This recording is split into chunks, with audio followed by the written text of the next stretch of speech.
Hello and welcome to the Carbitrage podcast, episode 198. I am Eric Berger, joined as always by my co-host Ryan Sinitsky. Hello, sir. Hello there. Oh, how are you doing today? Good. Hello, viewer, listener. John Q and Jane Q, Well, viewer you're and listener. probably listening to it alone, so I'm going to refer to you as singular. Well, you're a car guy or a car girl, so yeah, very likely alone. So, hello, viewer. And now that we've established that, Now we've destroyed the fourth wall. thank you for the brief time that you were listening. Before we get into topics and things, I'm going to go ahead and do the standard Patreon thingamajig. Head on over to patreon.com/carbitrage. On this webpage, you will find a direct support mechanism for content consumers like you to support content producers like us. Patreon.com/carbitrage. All right, moving right along. I bumped my microphone again. I moved it right side up like 2 months ago, and it's been just a constant barrage of me hitting it, but I can see better now. That's good. I'm going to say that this is still worth it for me You anyway. have to get used to it. And honestly, when you listen to it on... That doesn't come through on the recording. yeah, I don't know just, why. It's just us, and it throws us off. Yeah, and we're like, oh, sorry. And We just whether like or to not you can hear apologize it. for no reason. So Yeah. if you ever hear us apologizing, trust me, it sounds really bad on our headphones. Just massive banging noises in our head. Basically, like a, what do they call that? It was it's from the Far East, and it's A gong? percussion. It's like a gong, but it's the little pots that like sit on wooden racks. Oh. Gamelan. Gamelan, yeah. Yeah, it's like a gamelan in our headphones. So that's not an obscure reference to start the episode. I don't know what Actually, is. here, tap it again, real quick. No, it sounds like a Majaram drum. You know, the Indian drum? Where It goes does. doop-doop? Yep. Yeah, it it's sounds a like that. really girthy, voluminous thing with a very tight Yeah. skin on top. Yep, there we go. And then if you hit the bass right there, yeah, that's a little bit more echoey, and that sounds like I think it's called a Joel drum. You can which actually is, hear the spring. It's yeah. kind of cool. All right, anyway. Anyway, now that we've destroyed, God damn it, our listenership even more. we're just really trying to weed it out. You know, by this time next year, we're just gonna be releasing music videos on T-style and just like on the Bollywood dance floor hits. We're just gonna like upload a really, really faint track of synthwave or retrowave underneath it. Oh my God, yes. Why does that not exist? All right, so me and a friend of mine were actually going to get together during COVID and start working on a synthwave project, and I think I'm going to try and throw in some like Bollywood dance like sound like sort of sounds to it. That's going to be awesome. It's my two favorite music like styles. Anyway, what kind of beer are you drinking? I'm not drinking beer right now. Neither am I. What kind of beer have you been drinking? I don't remember. Oh, there you go. That's a good one. Whatever was left in the house. I think I actually had good stuff left. Because Corey drinks all the garbage beer, so I had to go to the main fridge. And I think I finished off all my left-hand milk stouts. Okay. And some heavy pilsners or something. Yeah, I've finished off all of my beer, and I've actually been playing a lot of Cyberpunk, and the drinks that they have in Cyberpunk, delicious. How do you know? Because make them. Because they tell them, they say, oh yeah, this, and this. Like, they give you the recipe on how to make it. I've heard of like paint by numbers, but this is like a drink by quest? Yeah, apparently. Yeah, and it's great. Because, like... I would get into that. Yeah, the Jackie Wells is, like, now one of my favorite drinks. And that's a Mexican mule where it's ginger beer, tequila, and lime juice. And it's wonderful. Well, I would pass out by the time I got into the game, but Yeah. sounds good. My aunt gave me a $25 gift card to Total Wine, despite not knowing that I don't really drink. And I don't go to Total Wine because a manager followed me around the store. Creepy. And asked me for my ID. And I accidentally gave him my teacher ID. And he was like, "You're a teacher?" And I was like, "Yeah." And he's like, "You look too young to be a teacher." Okay, And I gave him fuck my off. actual ID, and he was like, "Oh, I didn't think you would be that old." And Wow, I was what like, a dick. I know, right? So he called her old, and he said he just, like, tore her apart. so I, yeah, but I used the gift card. I mean, I had to. It was free $25. I go there because He it's has the since been closest liquor fired, though. store. Yes. Good. Because we went to the same Excellent. store in accident, and he was not there. Yeah, and he was and like the new manager helped us and was really nice to me. Well, so perfect. So no yeah. problem anymore. Yeah, we are now going back to Total Wine. Again, that's the closest liquor store here. It involves the most right turns. Yeah. The Yes. MGM is the same distance, but it involves left turns, and I'm not about that. Also, every light going all the way down Highway 5 is just a dinner light. It's awful. Like turning. Today was pretty bad. I got shot. There was a cop that came through right as I was turning out of Audubon. Oh, I'm like, you would have been no. handy earlier. Oh, Could have followed you. then it took you another 10 minutes to turn left. No, luckily I was in a long queue of waiting, and then of course the light ignores the left turn. But then the cop came through behind me, so then it turned the light green. Boom, perfect. And then it took at least 8 or 9 minutes for the person in the front to realize that it had turned green, and then I just got through. I would have ran that light. If I would have turned had on it me, yeah. involved that, but it didn't. I didn't Such a need bad to. light. It's a horrible light. It really needs to be a what do you call it? The flashing yellow. There's yeah. no reason it shouldn't be. Yeah, well, actually, no. You know why it shouldn't be? Because if somebody misjudges the distance, you're not getting hit 30 miles an hour. You're getting hit by somebody that's going 70. Because Whatever. But I mean, that's the thing. That's why they don't do it. Like, you're right. It would be really nice if it was, but I understand from like a city planning perspective Fine. why Then it's put not. an inductive loop Yes, in seriously. there, There so it absolutely knows should. when there's somebody waiting. Yes, Yeah. it absolutely should be like that. So Yeah, because Anyway. they've stopped doing that with, I noticed, especially in the city where there's a lot of people walking, so they don't have to touch the walk The signals. beg button. Yeah, do like that they've term. put them all back on timers, and it's so. The only Inconvenient. upside to timers, all the lights by my house are on timers. When I leave in the morning, I know for sure which way I take, based on which cars are in front of me or not. You know, if there's Yeah. one car in front of me and it's turning left, I go straight. Because that person will go too slow and I'll hit a red arrow. Yeah. I feel like I've mentioned this before, but Normandale Avenue in Bloomington, like 100, where it turns into like a street, that is all timer lights. And if it is like 10 o'clock at night, if it's 8 o'clock at night, there's nobody on that road. And you'll be sitting there, you'll hit every single light. And it's one of those things like when I take Jana home, like, it's one of those things where my drive back might take me 10 minutes if I don't get any lights. If I get every light on there, it will take me 40 minutes to get home. Yeah, it's It will, because every What light. speed do you have to go to get them on green? You Like can. 43 miles an hour. 43. But I mean, even then you can't because there's Either 43 no. or 47. There's Sorry, no in there between. there's one light that is not on a timer Oh. in all of it, and it screws everything up. It's 102nd Street is not on a 102nd, timer, because and that will it's- screw up everything else. That's the street that goes to the school, so Yeah. it's not on a timer. Oh, for There's Yeah. one light, and so, and the most annoying part is the hill to like get to Jana's house.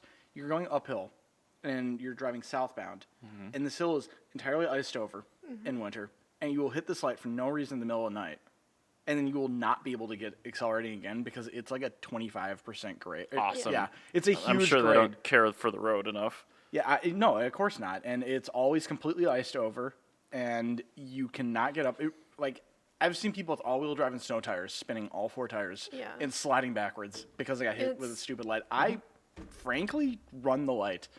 If there Well, is, good Everyone thing red light does. cameras are illegal in Minnesota. So I there you just go. I run the light if it isn't like if Yeah. if it's the middle of the night and there's clearly nobody there. And there's been cops on the other side that see people run these lights, and they don't go after them because they know Like, the The cops are struggle. probably doing the same thing because they have worse tires. Yeah. Well, one of the things I did when I did have a police officer behind me, I stopped at that light and I accelerated. And this is when I had my Subaru. So I had all-wheel drive and snow tires. And I had it in four-wheel drive mode, and I was spinning all 4 tires, and I was sliding back towards the police officer.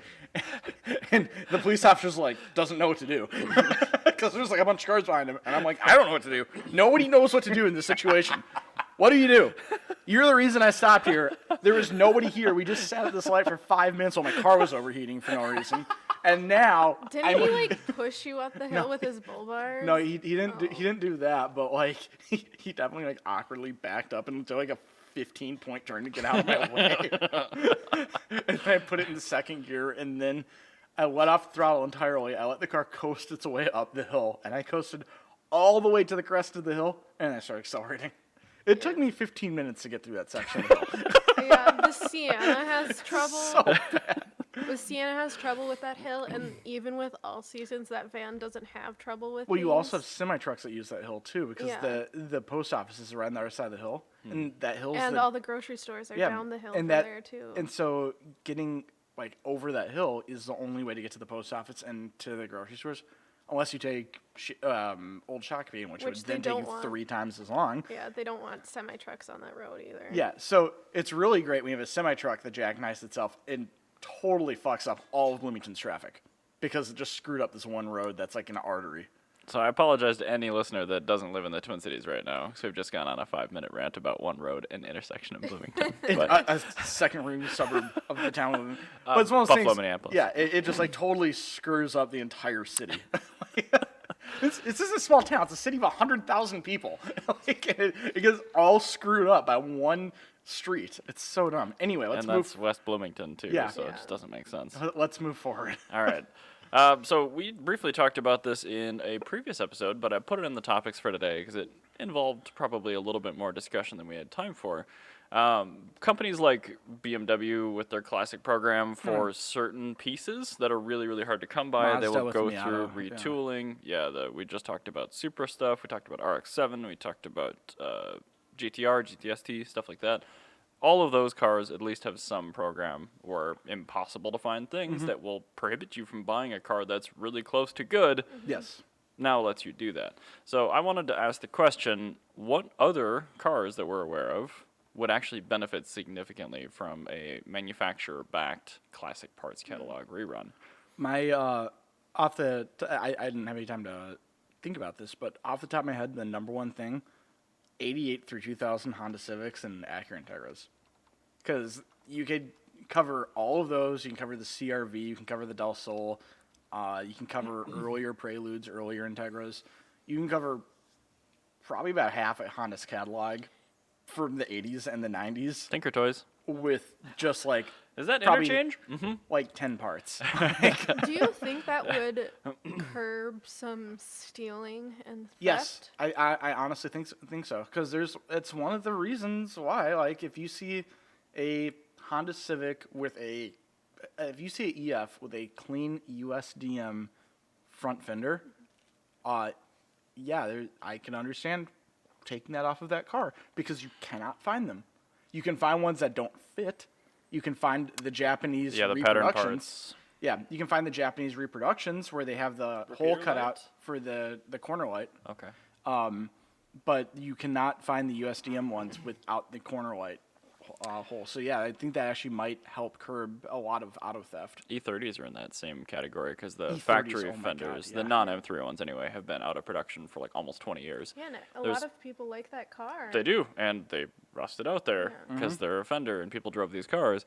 But like pattern parts have been out forever, but they don't fit for shit. And they're super thin steel, and you can still get the Euro fenders, but they have the repeater light hole. Yeah. And you can still get convertible fenders, but they have extra metal on the bottom. So it's like, well, now a fender with like a little bit of rust perforation in the bottom is worth like $200. Yeah. Because like, well, what do you do? You know, another car, the Mark I Golf and Jetta.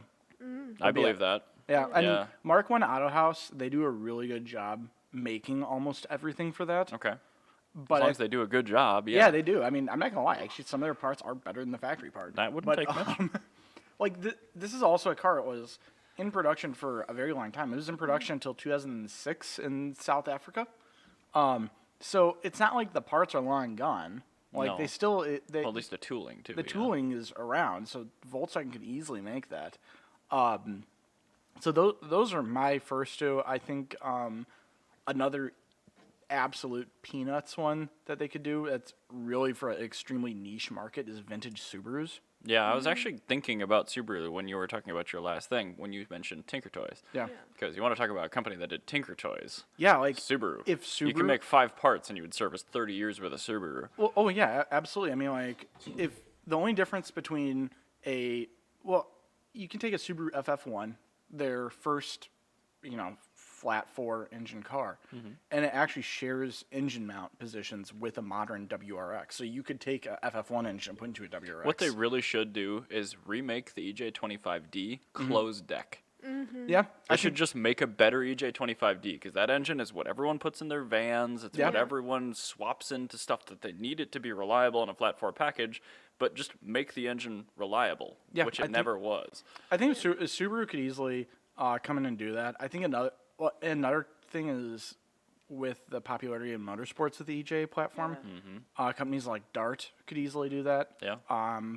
I don't think that would really necessitate a factory thing where it's just like that's like the one issue.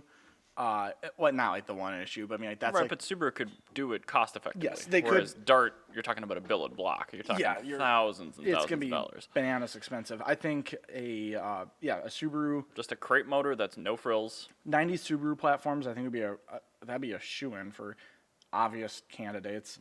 But I think just knowing Subaru and their frugality, doing the 70s and 80s cars, because the Brats are pretty popular. Sure. And then with the Brat, you can also get into like all their other weird stuff that Right, nobody but cares when about. you're talking Brats and all those other cars, we're talking interior trim stuff, and And that's a harder proposition. You were talking Yes. about the C-pillar, D-pillar trim. What was it for the wagon? It's just impossible, yeah. But and that's the thing is like there's some things where you just can't do it. But that's the stuff you need to have repopped. Yeah. That's what the car really would benefit most from. And that's the thing is that those are parts that are like just impossible to find because every year is a little bit different. Great. Thanks, rolling Not Subaru quite changes. not quite every year, but it Just is get like. longer self-tapping screws and it'll be fine. But I mean, I was thinking more along the lines of like interior pieces. So you can get like the upper door panels for the EA82 Door wagons. seals. Yeah, door seals would be huge because right now That's a a big part of thing. why I'm not driving my wagon and why I haven't put any effort into it is it pisses water into the car through all the weather seals. They're just impossible, and that's why like that car's so backburnered. Like it's like. But it's because of a stupid reason, which is why it would benefit immensely from Yeah. having some And there factory was support. so many things that we had to ask Devo to fab for us because we would go to Subaru and be like, hey, do you have this part? And they'd be like, actually, yes, we do. And we'd be like, holy shit, okay, thank you. And then we would wait 2 weeks for the part, and then we'd go to the parts department, and they'd go, it's in our system, but we couldn't find it anywhere. Or like, Permanent back order. Yeah. Yeah, or then there was another time where they're like, oh, we accidentally gave your part to someone else. That was one. That was a real one. Yep. And we're like, how do you accidentally give a part for a 1986 Subaru Can I GL10? explain this one? This one, Sure. I was my body was physically hot with I had to anger. pull him out of the dealership. Like, we were buying My other body parts. was physically hot with Yeah, anger. I dropped So- my wallet on the counter, and I was like, I will be back for my wallet, but I had to drag him out. I was Like, so it was- mad. So hang on, let me explain this. is amazing. So you have the up pipe from the exhaust manifold to the turbocharger. Yep. There's an exhaust gasket for that. Only fits this car. Great. Why wouldn't they just use like a T3? It's a little bit smart. It's a T2.5. If I'm Oh not my mistaken, God. Which it was an era exhaust flange. Oh, it's a forklift turbo gasket. Yeah, it's one of those things where it's like it was used in era. So it's like this and like the Mitsubishi like Starion GTR turbo or the Starion and then the Mitsubishi Galant turbo. A small period turbocharged. Yeah, engine. like really, cars that are just as easy to find as a 1986 Subaru GL10. Interestingly enough, also cars that would benefit massively from factory Pretty back much, part yeah, supply. exactly. And so anyway, I ordered this up. They had like one, and they like ordered it from New Jersey. It was like from their warehouse, like where they like kept parts for their car collection. Sure. It gets to the Subaru dealership. I'm not going to name the dealership because I don't want to throw shade at them because they've otherwise been great. Yeah, they made up for this. Yes, they've made up for this Yeah. several times. And I get there, and I go, yeah, I'm here for this. And they give me the part. I got, no, that's T3. That is for a WRX. And they go, and they look at it, and they look at the order number, and my order number was sent out to the shop, and they called the shop, and they're like, yeah, it wasn't for us. You threw it out yesterday. You what? That was the only one. That was the last one in Subaru Classic What do I do now? high temp RTV. No, they did. They sourced one from like South America or Canada or something. Like they sourced it from outside of the country. Okay. And brought it in. Like overnighted it. Like they took care of me on it.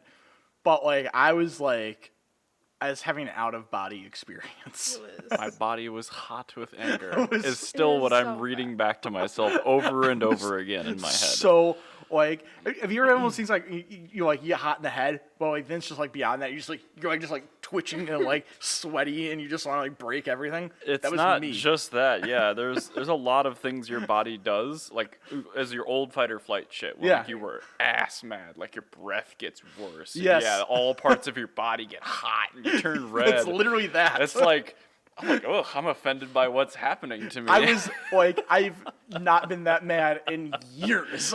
Like that's still probably in the top 5 most pissed off I've ever been. Like, And that's why he's not allowed to go to the Subaru dealership by himself. I'd say, you know what? That's also a good reason why I stopped trying to restore the fucking car. Yeah. I'm just like, you know what? Fuck it. It gets the LS swap. It's a drag car now. I don't give a shit anymore. I'm so mad at this piece of shit. Also, it needs a wiring harness, and I'm not taking the Shocking. time to make an entire wiring harness to make 110 horsepower. Shocking. Yeah. Also, there's your 4th F-bomb. So I'll go over my list. The Z32 300ZX. And the reason why I say this, a lot of the stuff is available, but there are some parts on that car. I'm not even just talking the turbo 2-seater. seals. I'm talking everything. Where it's like, you could get one that's like, it was modified 10 years ago, not well. And you cannot buy it with the intention of bringing it back to factory because the parts don't exist to do it. So that's a big one for that car. The BMW E10, the 2002 1600. I say this, a lot of the stuff is still available. I was amazed I could buy brand new door seals for that car from BMW, but they there's- were $430 each. What? Also, you can get the door seals, but what about the clip that the door seal goes into? Something like That's that. the belt trim.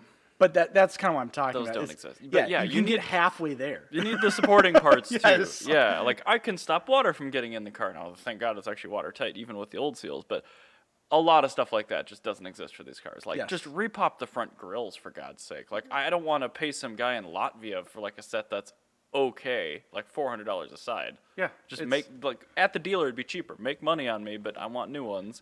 The 1G and 2G Eclipse. Same thing. One Those got second. Do modified. the cars exist though? 2Gs do. Yeah, GSs. Like owned by Grandmas and they're Oddmatic. Those and they have a didn't neon rust as engine. much. The first gens rusted a lot. But they've also all been completely modified into oblivion. But the beauty is the turbo ones blew up so long ago that a lot of them are still just sitting in Very garages. good point. So those do exist, and you can't fix them because of the parts not being there. Well, also this is also Mitsubishi where they can afford electricity on like Tuesdays, but not Wednesdays. Right. So I'm not holding my breath for Yeah, this one that for the one's- same reason the Starion isn't going to get that support. Next one, this one could and should happen. I'm lumping this together. Screw you guys. Toyota Previa and the SW2X MR2. Yes. So the Toyota Previa, you cannot buy windshield wipers for Thanks, Toyota. because they have a unique design. Ask Miguel. They are unique. You know what he did? He bought a normal wiper and he had to drill a screw into where there should not be a screw. Oh yeah, I Awesome. remember that. Yeah, because you know how they make the 2 screw wipers like from the 70s. Yep. Yeah, it's like that, but the Previas are slightly wider. Anyway, so the Previa and the SW2X MR2, again, it's little Toyota stuff like pickup that. actually. They have to make parts for that. But that's the thing is like if you want to, you can keep them running, but if you want to restore them and make them nice, Sure. can't. Okay. Yeah. Also, Datsun 510. Weird. What about the Zamyad Z24? That one's still in production. Good. But no, the Datsun 510 actually would be a great car. True. So that's a very sought after car where parts are less available for that than they are for the Anything I E10. own. Yeah, for sure. The 510 just got left to die, even though it's a great car. And they're vintage raced. How is Yeah, that I have possible? no idea how Datsun like just totally screwed the pooch on that one. Like I Must could be a get lot it. of custom fab parts on those I, cars. I can understand not doing it for a Corona because Sure. I like the RT40 Corona more than a 510, but I know that I'm alone. So, Okay. like, what the hell? So I think I'm going to circle back then. Like any car that is relatively commonplace that's more than 20 years old, I guarantee there are a ton of parts for every one of those things that you cannot buy. If you go down the first page of Bring a Trailer and you see the same car there more than once a week in a different car, not the same vehicle, yes, that should have parts availability. Like, it's going to benefit everyone. It's not going to benefit the Tooling will be paid for. Yes, you just, and that's the thing is we're willing to pay. I will pay 3 times as much as I normally would for like All right, so a normal door card, it's a card. It's not an actual Right, door the- panel. right, the But a normal door cardboard. card for a EA or a EA82 would be probably like $80. Sure. I would absolutely pay $200 for brand new ones with the factory upholstery on them in good condition. Like I would totally do that. They'd probably be more than that if they're upholstered. But I mean, that's what I'm saying. It's like I would pay like Right. exponentially more. It's new, and I know it's good, so Yeah, sure. I will absolutely pay that because I know it's not going to smell like black mold. Weird. Yeah. Strange. I'm like a big fan of not breathing in mold. I bought a set of much better condition, but still not great door panels for the E10, and they were quite expensive. Yeah. Because apparently tobacco on black two-tone door cards for an early 1600 are uncommon. Shocking. And somebody drilled 6.5-inch holes in my original ones for speakers. What? No. All right, so people Straight through the metal trim. people drilling holes into speakers or into doors for speakers. Not I- even just doors. I feel bad for everybody that wants to own an MG at some point. Oh, God. Every boomer is ham-handedly like. I don't even think they drilled. I think they just drembled No, no, out no. a hole and they just Skill brand jigsaw with Yeah. a wood blade on it. yeah, and they just like ham-handedly shoved a speaker into the door. Yep. like the into the driver, you can see it like indenting the outside of the door. Yep. Oh, yeah, from the wood screws that they used to hold in sheet metal.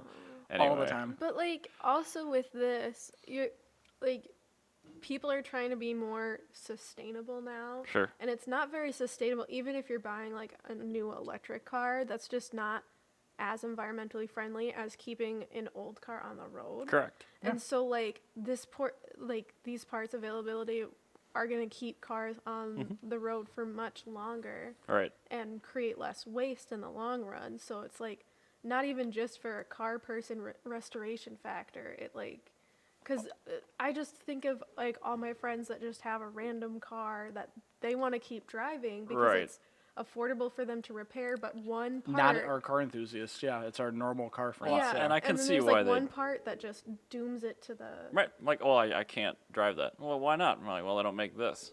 And I was like, yeah. Really? Like, they do not make the shifter bushings for my car. Or I like- can't shift the car into gear. Nobody makes a CV axle for X anymore. So Yeah. the car is just relegated to the garage. I'm like, oh, okay. I mean, you can get custom ones, obviously. The right front axle for a Audi V8 Quattro at AutoZone has a $1,000 core charge.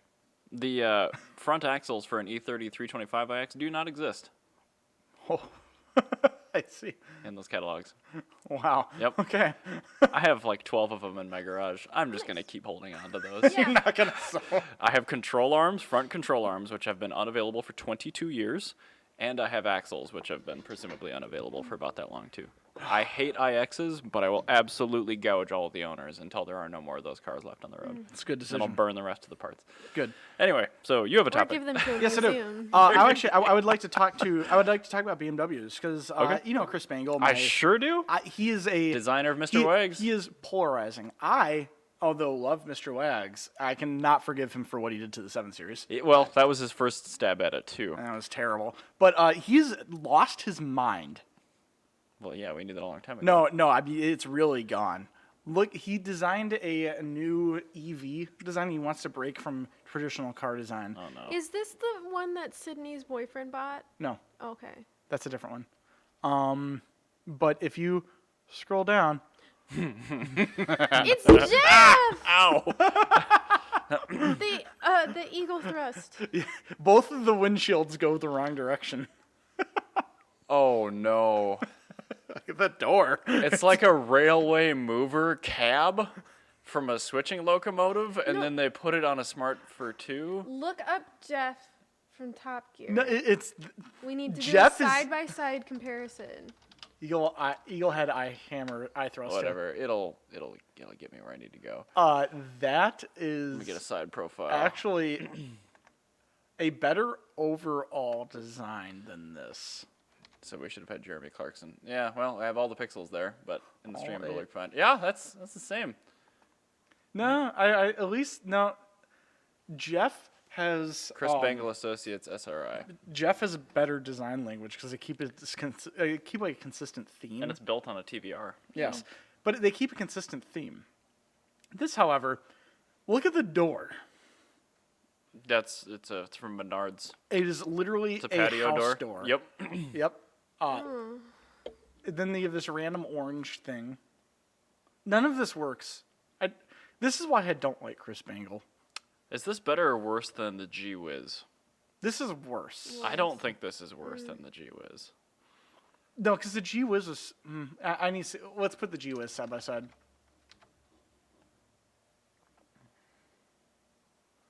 I like the G-Wiz more. The G-Wiz is cute, but yeah, they also look the same. It's the same thing though. It's just a plastic. It's the same. I like the G-Wiz because it has got a windshield at least that goes the correct direction. I don't like either of these things. I feel like... Okay, so he took the trunk lid on the 7 Series and he swooped it in, and now he's like making up for that by swooping out the glass on this. Yeah, he also has to swooped in the swooped in rear window. So it's a 6 Series. I feel like what he did is he took a concept of a delivery van from the 1950s and then tried to modernize it in the worst way. Yeah, he took 'Cause- like an Art Deco fundamental design and then ruined it Because Yes. with this is brutalism. this is the thing is Yes. I like brutalism. I love Art Deco. I love Cubism. There's a lot of all of that happening. in this. Somebody who designed this read about some of those things in Yes, that's Yeah. what they did, and this is This is like, yeah, it's, this is describing. This is what it's like when you try to describe a Picasso over the phone to somebody and they try to draw it out. maybe that's what maybe this a looks like. telegraph. Yeah, this is like a telephone call trying to describe a Picasso and somebody does it. Describe cubism in 11 words. Yeah, Yeah. Oh, and that's the thing is like you've reached your 11 words. I should like all of the I should like this car because there's a lot of things that I like, and it's all implemented in the worst way possible. It's like the Lotus, not the Eclair, what's it called? The Lotus Elite. Oh, Yeah, God. that awful hatchback that they made in the late 70s. They where- made a lot of really awful hatchbacks. But I mean, like, it's everything on paper. It's a list of all my favorite design cues put together in the worst way possible. And Chris Bangle's done it on a modern vehicle, and This it's is awful. definitely less than some of its parts car. This is a terrible, terrible vehicle, and Chris Bangle should be fired from his own company. I hate Chris Bangle so much for this. Because, like, Do you hate Mary Barra or Chris Bangle more? oh, Mary Barra by far. But I mean, like, I feel like Chris Bangle should just, like, become the in-house designer for Chevy so I can just really have absolute disdain. Oh, no, So- it's a sliding door. I love sliding doors. Like, I love everything on this vehicle, but it's Individually. implemented. Yeah, individually, I love everything on this vehicle, and it's implemented in the worst way possible. Don't worry, this was a concept in 2018 and it still hasn't come to fruition, Oh so my I'm guessing God. we're going to be all right. God, it's so awful. I hate Chris Bangle. Like, Is people- your body hot with rage? No, it's not. I'm not that mad. But like, Chris Bangle really just he knows how to like get under my skin. We have to populate the list of people that Ryan just absolutely loathes. It's like Doug DeMiro, Chris Bangle, Mary Barr. There's probably more. Mike Manley. Mike Manley. And then there's who's that no town ass clown from Ford that got fired? Jim Hackett? Hackett. Yep, he got fired. So fuck him. I love the Office Space quote there. Who's the no talent ass clown that keeps winning Grammys? I told those fudge packers I like Michael Bolton. Oh, Mike. Anyway, I want to talk about something a little more uplifting. So, Yugos. Yes, Yay! I love Yugos. Woo! Oh, they should just remake those. So in they should. I 1984, agree. one of the two fathers of the Corvette actually had an on the Zora books Duntov, yeah. Zora Duntov had an on the books record attempt, an endurance record attempt in a base Yugo. I love that. Then- Well, because he's from Yugoslavia. Mm-hmm. I love that. So 1116 cc's. It's a Yugo 55, and we see here Also, fun fact: 55 horsepower, 5.5 to 1 compression. those were 5.5 to 1 compression. Yes, because it could run on anything. I was gonna say, how did that even ignite? So this is how Yugo actually like works. Is the 55 horsepower, 5.5 to 1 compression base engine was the Yugo GV, Great value. Yeah, and It's a then great value.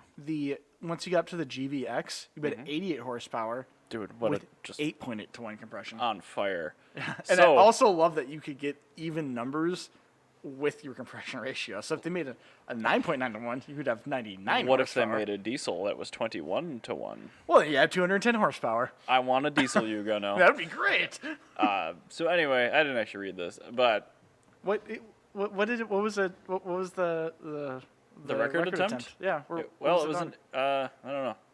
You don't know? No, But I hate reading a lot. Can you scroll up just for a smidge? Sure. All right, go down. Keep going down. Why Talladega? Oh, so they did a Talladega. That's cool. Well, yeah, I'm guessing it was a top speed endurance run, but I'd love that. For like the There's too many words to figure it out, so we'll be back to you on. let me highlight all the words attempt. yes. Ambitious attempt. to Ambitious set- attempt. Wait, go endurance back record. up, go back up. I saw it. So it was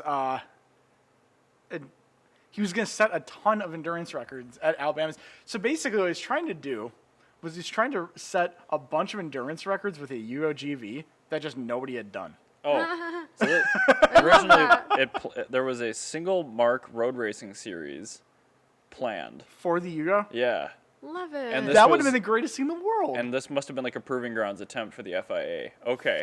Oh yeah, that's really cool. Damn it. Oh, yeah. I wish that existed. Oh, I'm mad I am that it didn't actually come to fruition. Because these are all Fiats. Like, that would have been really, really fun.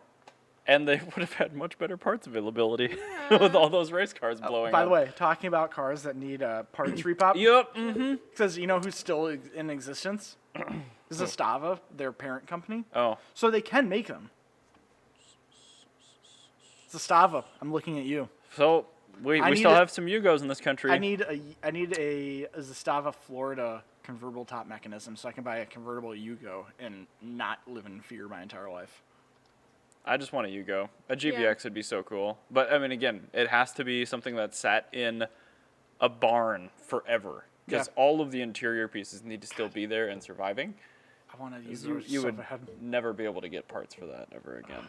Because I hate to say it, but they're not going to come back with the historic No, parts they're catalog. not.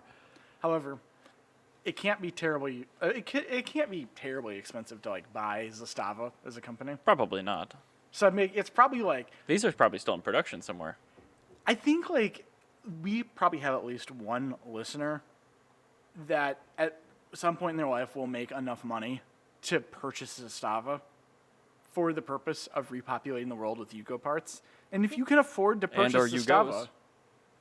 you have a mission now to purchase them and make this happen And make Yugos again. and make Yugos because I want one. Just make them Be electric or great. something. I don't know. Yeah. Just An electric Yugo if would you be could- so great. You could actually probably make like a cool little like low or a low like production number like EV retro car. you just have to make sure you note that the compression ratio of the vacuum pump for the brake booster 8.8. correlates to the horsepower that the electric motor is putting out. Yes. Otherwise, you will have lost anything that makes a Yugo a Yugo. Also, I think it'd be hilarious if you made it like all-wheel drive with like Tesla amounts of power and just light up all four tires. Just had any given. Like, just, like, 100%. This is exactly what every hipster wants right Yeah, now. seriously, like the only reason every millennial that watched Nick and Nora's Infinite Playlist Yeah. doesn't own a Yugo is because they can't Don't find them, exist. and if they can find them, it's a really dumb purchase because you can't fix it. Correct. Like, that's and the only reason why. they're aware of that because millennials, like it or not, are critical thinkers. Yeah, we So- are, and that's why it's. No, I assume the we you're talking about, you two. I have purchased. I've almost purchased Yugos on several accounts. Or on There was several a really occasions. nice one for sale locally here, like a year ago. We talked about it. I almost purchased one. Yeah, I almost purchased one when I was looking at the CRX. I was looking at like the world's cleanest Yugo GV, my I was very CRX, upset. or a Vauxhall Swift GTI, which is the Vauxhall knockdown kit of a Suzuki Swift GTI Very that was cool. gray market imported. Yeah, would have been really cool, except like if it was like close to me a timing belt and I had no idea where to look. Yeah, So I he just didn't didn't. tell me about the Yugo because he knew that I would have been very mad that he bought a CRX over the Yugo. After then, Think right, how much nitrous you could put on that 5.5 to 1 compression ratio engine. near nil. I'm sure. Tons. But Just anyway. heaps. And then I almost purchased another one the first time I thought about selling the CRX, Okay. right when I had paid it off. And then, just this summer, thought about it again. And I've, on 3 different occasions, have not purchased a Yugo. And Well, they've all been GVs. If a GVX showed up, boy, it would be hard to say no. yeah, that's the thing, is a GVX, that might be the ticket, would be a clean GVX. Showing up at car shows and that. Yeah. Perfect. God, we just, Those are we need to move on because I'm going to Just start saucy. looking at Yugos. Okay. All right. Next. Now, I actually want to talk about car company BMW again. Gross. Because Why? I just talk about Okay. BMW a whole lot. Yeah. Well, because I think BMW's even embarrassed of themselves. Because BMW's, they added a front-wheel drive version of the 2 Series Gran Coupe. I had one of these as a loaner. Front-wheel drive one. Yeah. I used No, to- I mean it was all-wheel drive, but front-wheel drive based. They made just a front-wheel drive one, but they didn't do a press release or anything. They just added it to the lineup for people. It's like they're embarrassed of themselves as well. They should be. Yes, this is a bad decision, BMW. Oh. BMW's now you can get a front wheel drive A4 still. Because I was gonna say, like, if Probably like the convertible. Well, you can get a front-wheel drive A3 too, I think. okay, yeah, so you can get a front wheel drive A3 and an A4, so you can get BMW's just as crap as Audi now.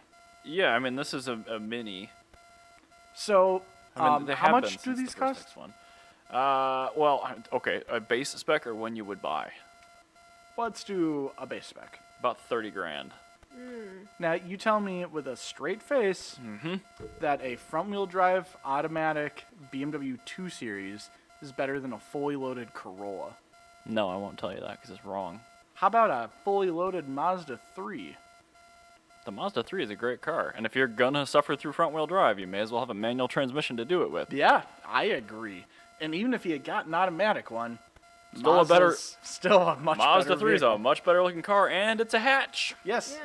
And even their sedan is better looking than Also, this. I would have a G70 over that, Yeah. which there's- is the same price. I'm just thinking of other cars that cost $30,000. Like, you can get, like, Yeah, every a Corolla hatch. Like, well, okay, what's all the stuff that like our cars of the year?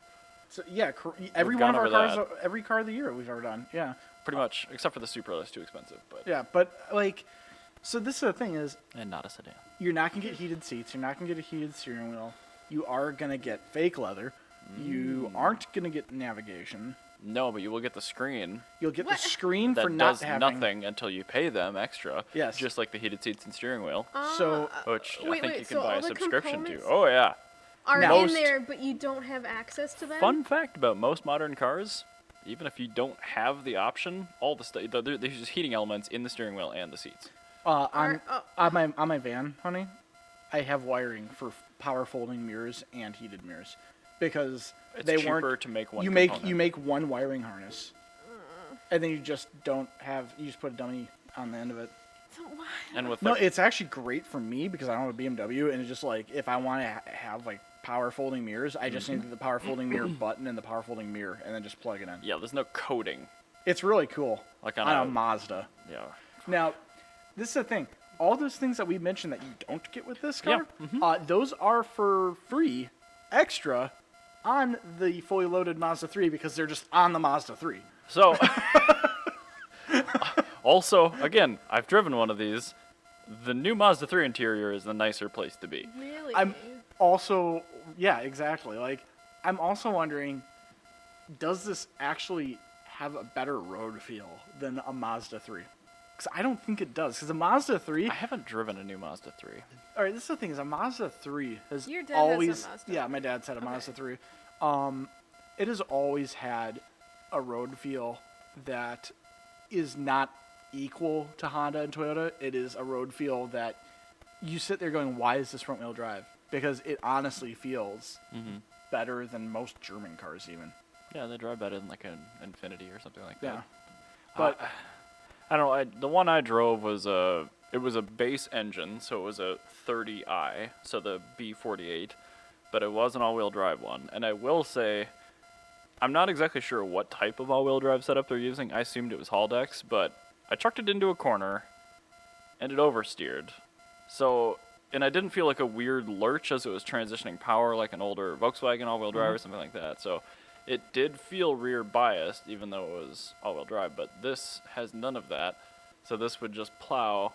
And the reason I took this out of the service lane as a loaner was because it had the smallest kidney grills, if anything, there. And I Yeah. told him, I don't want any of these giant, nasty-ass kidney grill things. He's like, okay, I'll put you in this. They're still connected because they're too big. It's way too big. But this is by far the most proportional what set of this kidney is? grills that was in that service lane. Can you look up a 2020 Kia Forte? Kia Forte. Sorry, Kia Strong. Now look at the front end. All right. That's just a Kia Forte.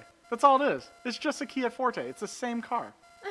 Yeah. It is literally a Kia Forte now. BMW's made a Kia Forte.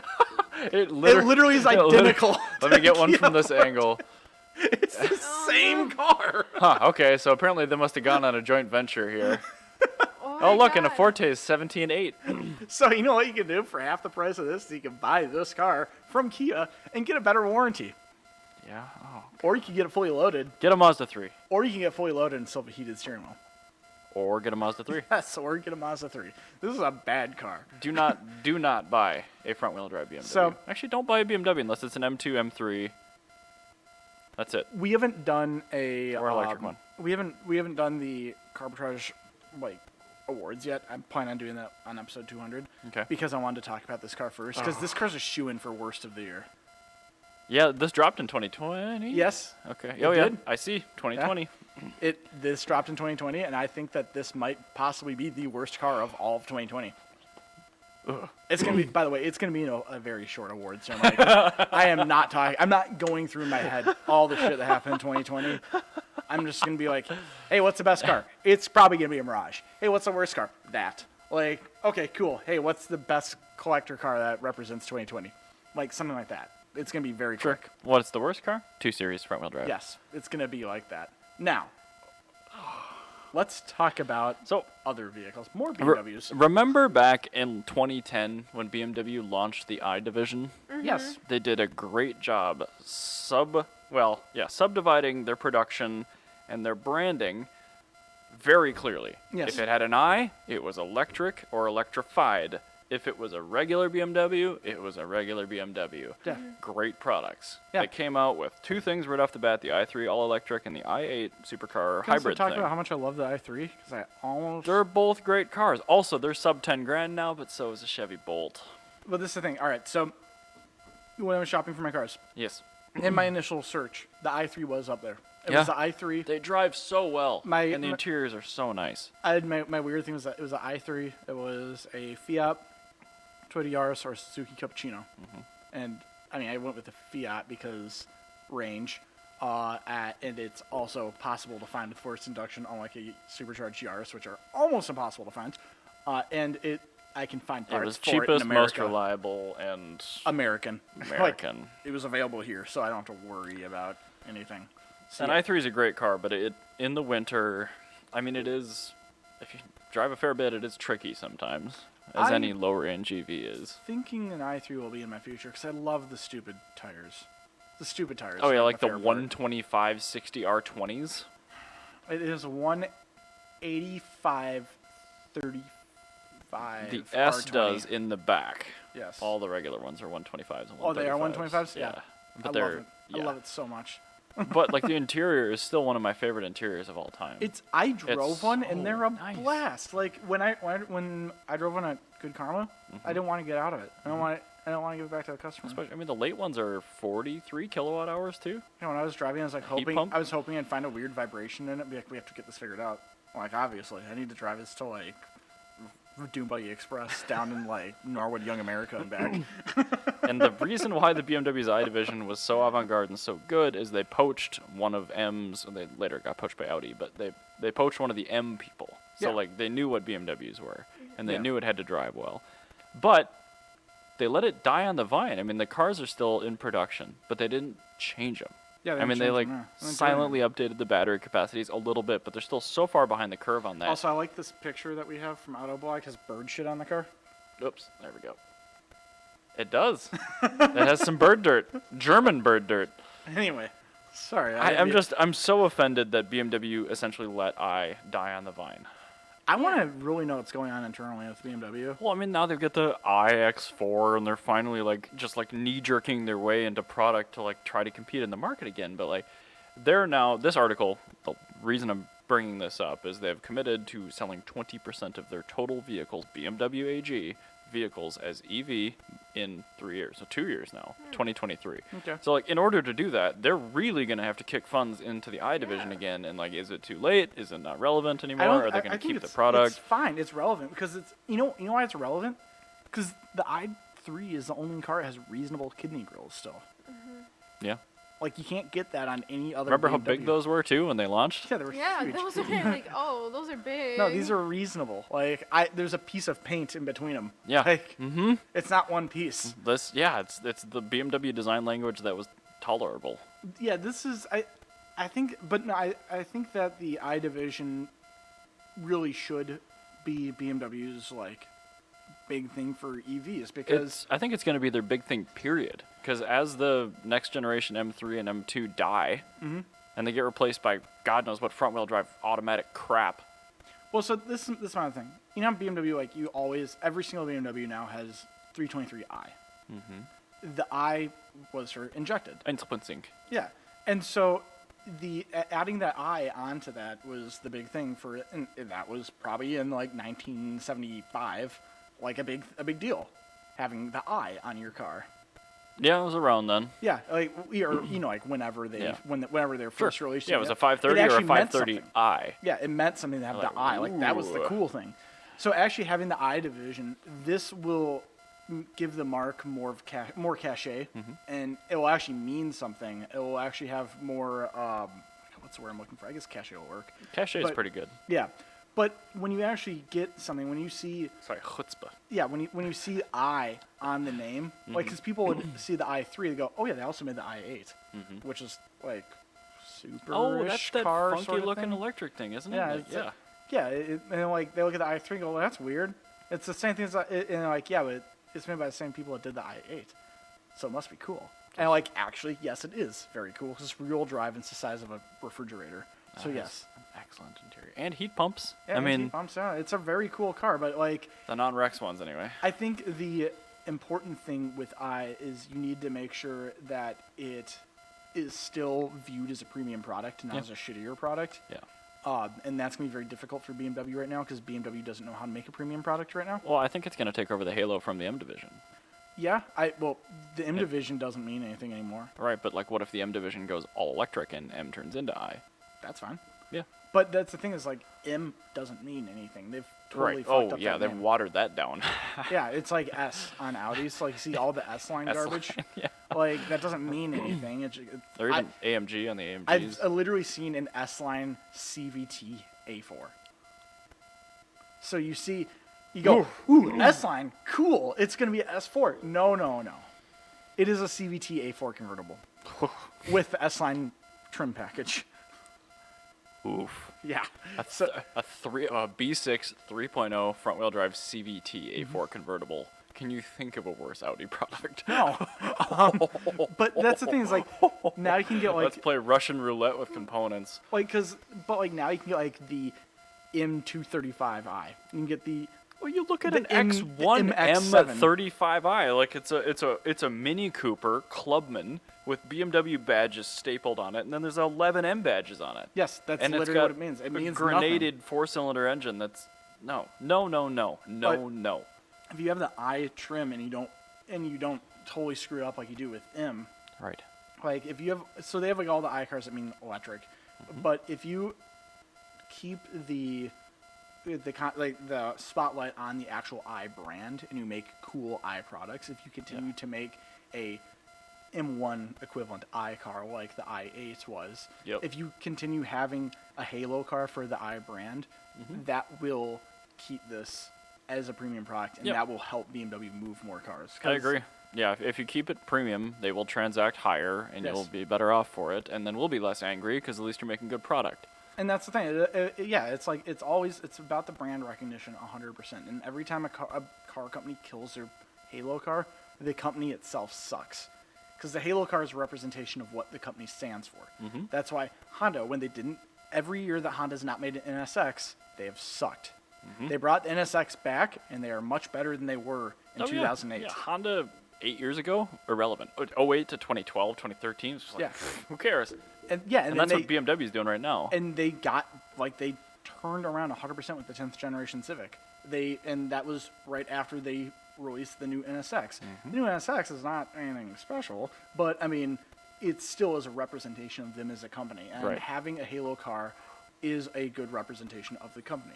That's why Chevy is able to keep going, because they have this Halo car that says, "Don't worry, we still also know do what stuff." we do. Yeah. We know what we're doing, but we also need to keep we need to keep Karen happy too." But when you don't have a car that says we know what we're doing, it just says we're just trying to make Karen happy. Yeah, and then that turns into your entire company. That turns into your entire company, and then within 10 years, you're in Mitsubishi's shoes. Do you think BMW is going to end up turning this around or no? I hope they do, but I honestly don't know. I I think if they can keep I going, they will. If they can't, I don't. I have no faith in them as a company right now, because I can't think of a single person that works at BMW that I can think of by name that knows what they're doing. Yeah, everyone that I know that was good has Yeah, long they since aren't left. at BMW. There's nobody good at BMW right now, and that's why I have no faith in them as a company. And that's why, like Toyota, I have all the faith in the world in Toyota. GR. Yeah, like But Akio. a couple of years ago, who Yeah, cares? well, that's the thing is, as soon as Akio Toyota turned around, I was like, I am on the Toyota train Mm-hmm. right now, because I believe in Akio. I don't believe in whoever the hell is the head of BMW. Doesn't matter. I cannot name them. Yeah. It doesn't matter. I frankly have more faith in Volkswagen as a brand than I do in BMW as a brand, and that is not something I say lightly, because I do not like BMW. And you as a brand, another brand that I actually have absolute faith in is UAZ. Okay, UAZ. Yeah, because UAZ, they make the only car still in production with a crank start. Is that the truck UAZ their thing? van thing, yeah. Yeah, I didn't know they still made that. Yeah, they still do. I see it on Garage 54 every now and again. Oh, they're great. This is my favorite current production Russian brand is UAZ.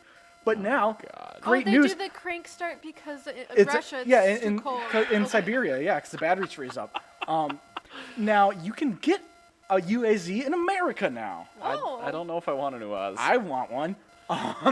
It's called the UAZ Patriot. Ironically, this is clearly marketed to Trumpists because that is it's clearly Russian. a General Motors vehicle. No, it is entirely a Russian designed vehicle, actually. Why does it have a Chevrolet Equinox steering wheel from 2010? Listen, it's Russian designed. I never said that it was all their own intellectual property. It's Russian designed. Okay. But all right. It's actually a pretty cool truck. And knowing UAZ, I'm seeing a solid rear axle. I'm saying, yeah, this thing is utilitarian. This is going to be a real truck. What this is going to be is it's going to be a budget G-Wagon.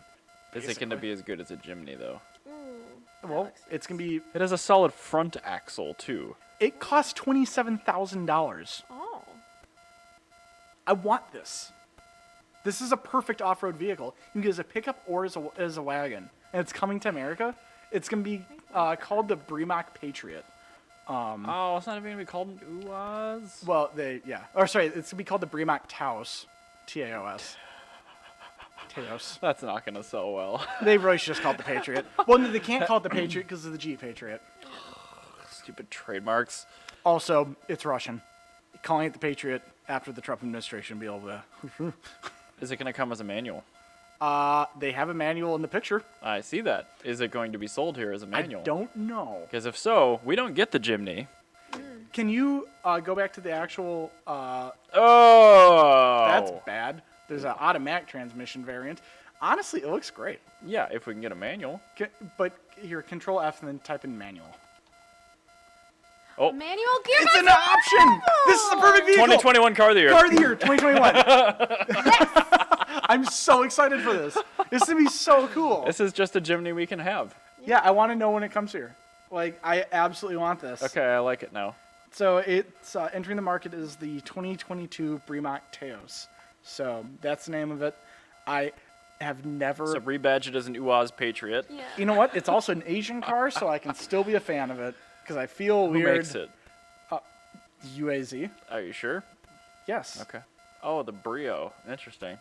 That's Isn't that probably like the an truck. old Hewlett Packard like netbook? It was also a wooden train set that I had as a kid. Oh yeah. Yeah, Yep. that's right. They still make They also those had Brio trains. blocks Does too. it Yeah. have 3 locking diffs? Yeah. Oh, I love this. that looks so fun. This looks great. What's the thing is like, I've been a fan of Russian cars forever, and nobody's understood it. 2 locking diffs. Oh, it's two. It has But- Eaton axles though. This is gonna be pretty good. So I've been a fan of Russian cars for a long time, and people don't understand why I like Russian cars, because Russian roads are like off-roading in America. Oh yeah. So your car has to be like just stout as hell. And usually a lot of the good Russian cars are knockdown kits of other cool cars because they couldn't afford to actually design them. So they would just like take a Fiat and turn it into a Lada, or they would take a Ford, like a 1950s Ford, and turn it into a Gaz Volga. And then you had these great vehicles that were made in forever. Yep. They're awesome. And it's not just Russian cars, it's all the Soviet cars. Because you had the Tatra, which was always cool all the way till their death. Tatra You had the was very FSO cool. Polonaise, which Yep. everybody sleeps on. It was a rear-wheel drive 5-door hatch. It was so cool. And it FSO was was a cool manual company. only. Like, Oh, FSO yeah. is cool as fuck.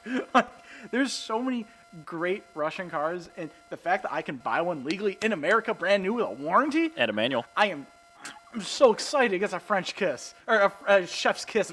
That's It what it has gets. I'm 2 so solid excited. axles. It's Yes. it's a Jimny that we can buy. I'm so excited. And I'm gonna have to put that on this yes, and it gets a gigantic 4-cylinder engine. You know how I feel about big-ass 4-cylinders. 2.7 liter 4-cylinder that makes 150 horsepower. Smash it. It's going to last until the end of time. Oh, I'm so excited for this. And you know what? It will probably be very sketchy as far as safety Oh, goes. yeah. Because it's Russian, and Yeah, no, it's Russian. it's just But- a Lada underneath, really. It's just But it's a it Niva, doesn't matter. some I neat want badges. this so bad. I would die happy in this car. Well, I think that might be a solid contender for our 2021 Also, car it of has the year. Wi-Fi. Great. I don't care about the Wi-Fi. But I mean, that's the thing is it's got all like the bougie little. Great. So maybe it'll sell Nice to things. Karens. Yeah. Well, it's got all the bougie nice things because this is the car that oligarchs use for going on hunting excursions. Now, anyway, let's move forward. Now that we've been It's the excited. Overfinch for Russia. Yeah, it is. That's exactly what it is. All right, one last thing before we call it for 198. I have an old Mercedes, kind of, and it has an engine swap in it, and I saw this and I thought it was interesting. This is a Jana car because that's a Fintail Mercedes. It is. Well, yeah, it's a I think This it's is a Fintail. Yeah. It's a 220D. So it's a That's 190D. what I Oh, want. 190. Sorry. But anyway, the reason why I bring this up, A, it's an old Mercedes, and those are cool. Also, but it's pre-facelift because it's still have the turn signals up in the by the A-pillar. yeah, that's got to be early 60s. Yes, the ones that You are could bring this to back to the 50s. yeah, the ones that were It's you probably could a drive. 62 or a 63. Yeah, the ones that you could take to Back to the 50s had that. The ones that did not have that would not be eligible for Back to the 50s. I still don't like the gauge cluster, but that's I neither love- here nor the there. gauge cluster is my favorite I part. really hate it. Anyway, So this car, the reason why I bring it up is it has a BMW M20 B25 under the hood. I saw that, and it's got a bunch of Mercedes logos. They shaved all the ridges and BMW logos off, and then they wrote Mercedes-Benz and put a Mercedes logo on it. And like, it's really cool, but like, why would you not just use an M103? I think those must just be physically larger engines, and I this feel fit like better. this probably fits a little bit better, and The also the to injection be honest, is easy. the injection's way easier, and parts availability. Confident about it because nobody Yeah. makes stuff for them 103 because you don't need it. And well, M20s are getting there too. But anyway, this also has a hairdryer on it. It's cool. I like weird engine swaps. This is great. And I love it's it. off brand, but like this is an engine that I have familiarity with. There's one sitting in an engine bay down there, and I think it's a great choice. How much would pain in the ass with the swap be? Not at all. The worst part of this swap is it clearly has a ZF4 HP22 What? automatic gearbox behind Oh. it. I see a dipstick back there. So I see. it's an auto, which is dumb because these engines were paired with some of the best manual transmissions, which are easily accessible, ever made. So I don't like that. So, but now we know that they fit in here. Yeah, so I would still, if we'll see what happens in the springtime with Blubsky, Well, but if hang it on, does I'm not get written talking over about to it for me, you. Gianna wants one of Oh. these for Back to the 50s. oh, I mean, Oh, but the 190D will run. Well, I'm just saying if I found one that doesn't have an engine or some reason. The engine Or has if you find otherwise a- been removed. A 220 gas or something that's going to be just destroyed. So yes, Yeah. no, this would be super easy. Yeah, that'd be a really good They're swap. like 3 wires to make them run. God damn, I BM want this car. 80s BMW fuel injection is just like, yeah, you can just do whatever. I really want this Mercedes. This thing's perfect. If I- Also, it's got yellow headlights because I see that it's got yellow bulbs in there. French, gotta be French. Oh, Baguette. Oh, oh, oh. But that's pretty cool, and it gets me thinking, what do I do with Blubski if I end up with it? And I think the answer is BMW M60. So yeah, I think that's a good way it's to got to do it. be a V8. I really wish I could stomach a straight 6, but it's got to make V8 noises. It's got to make V8 noises or V12 noises. You need A V12 would be cool, but you need more than there's no easy way to get a V12 running in that car. you need more than 7 cylinders. Yeah, it'll be a V8. That's a good way to put it. Honestly, I would consider the 3-liter too, because I don't care if it's not that fast. I just The want it to 3-liter make the V8? noise. Yeah, They made a 3-liter V8. yeah, 94 and 95. How was it? How does it sound? Is that flat plane or was it a No, cross it's plane? it's a cross plane, and It gotta sound weird as hell. no, it sounds cool. But they revved to like 7,200 RPM. That would be great. Yeah, I think a 3-liter V8 would be the And they're engine to put in there. dirt cheap because nobody gives a shit about I the think you 530. should do that. You should absolutely Well, we'll see. If do that. if I end up with Blubski and it doesn't get sold off, I'll probably do. You an should M60. absolutely put an M60 in that because that'd be a perfect engine. That'd be hilarious. And it'll do this, and it'll run, and I have a manual behind it. And actually, I will say the current powertrain has been dead reliable. Oh, good. Even with the That's Mega a Squirt. first for them. And the questionable transmission. The transmission, I'm not even talking about that. We're not going to talk about that. But the engine itself, with the Mega Squirt that I built, it has never failed to start ever. There you go. So you could probably Somebody will buy that swap and put it in their 115. I don't care. But yeah. just have a surprisingly fast and extremely reliable 560 SEC. yeah, but I mean the engine and the EFI stuff would all go together. So people, sure, yeah, if you buy a 420 with a bad CIS and throw this in Yeah. there, perfect. Yeah, that'd be a very, very cool swap for somebody that wants to make like a modern version of a Koenig Specials wide body. Yeah. Because you can buy all the Koenig Specials parts, and you just need to put a wild engine into it to match. Just and have that's something a wild that makes, engine. it bolts in and it makes power. Yeah, that's exactly And what that would do. and it starts. Yeah, and it sounds like the tits. Yeah, that car, it does sound so good. Sounds amazing. And I think it would sound pretty good even still. So anyway, that's the end of 198. We will catch you guys next week. 199, the last of the 100s. I know. Yeah, thanks for listening, guys. Bye-bye. Appreciate it. Bye-bye.